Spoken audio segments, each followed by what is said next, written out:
Good to hear that. So are you testing, or have you tested negative? How do we know when you can get back into the world? Well, I'm going to wait until I'm 2 weeks out from my illness, and then I'll get tested, and then I intend to get back. But I'm still working. I'm just working from Putnam County, New York, rather than Manhattan. Yeah, a lot of us still working from home. I guess getting back into the world is all relative. Dr. Lipkin, what do we know? What have you learned about the various antiviral treatments and how much progress we've made, and which company should we be watching? Well, the remdesivir trial is not yet complete, and we haven't seen anything that's so dramatic that the Data Safety Monitoring Board would have said, stop the trial now and decide to move people all into one arm or the other, that is to receive drug or not to receive drug, which might happen any day now, because, you know, there's no reason that it shouldn't work, but that's not the same thing as saying that it does.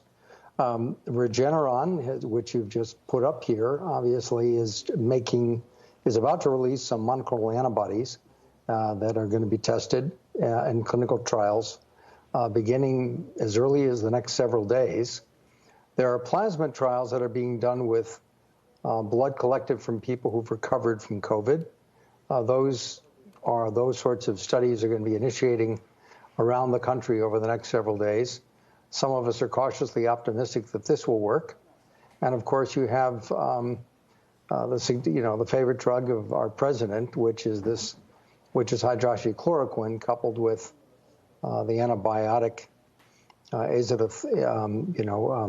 Z-Pak, azithromycin, which has not yet been through an appropriately blinded clinical trial. So we don't know whether it is or is not effective. So there are many things that are coming online. The one thing we do know works is isolation. And the one thing that we think will work was reflected in the CDC's recommendation that people now start wearing masks. When you travel through Asia, everyone is wearing a mask. So we're the outliers here in not doing that. And there is some evidence back from 2003, 2004 that showed whether you wore a surgical mask or an N95 mask, there was a dramatic reduction in the community risk if you wore a mask. So if you wore it all the time, it was a 70% reduction. Mm-hmm. If you wore it intermittently, it was a 60% reduction. So that's pretty persuasive data.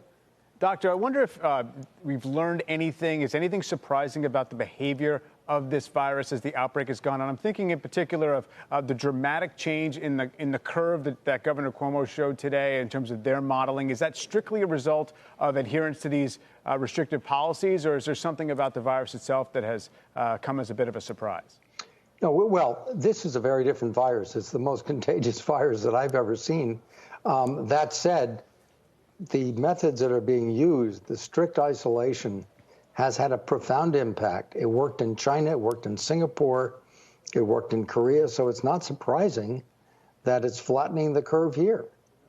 So we've done that experiment many times, and we need to have a rigorous, consistent national policy. Everyone, everywhere, should be doing this until we have something better to offer. Now, the other thing, I just want to say one thing. We really need to focus on vaccines. This is the way to get us out of this mess.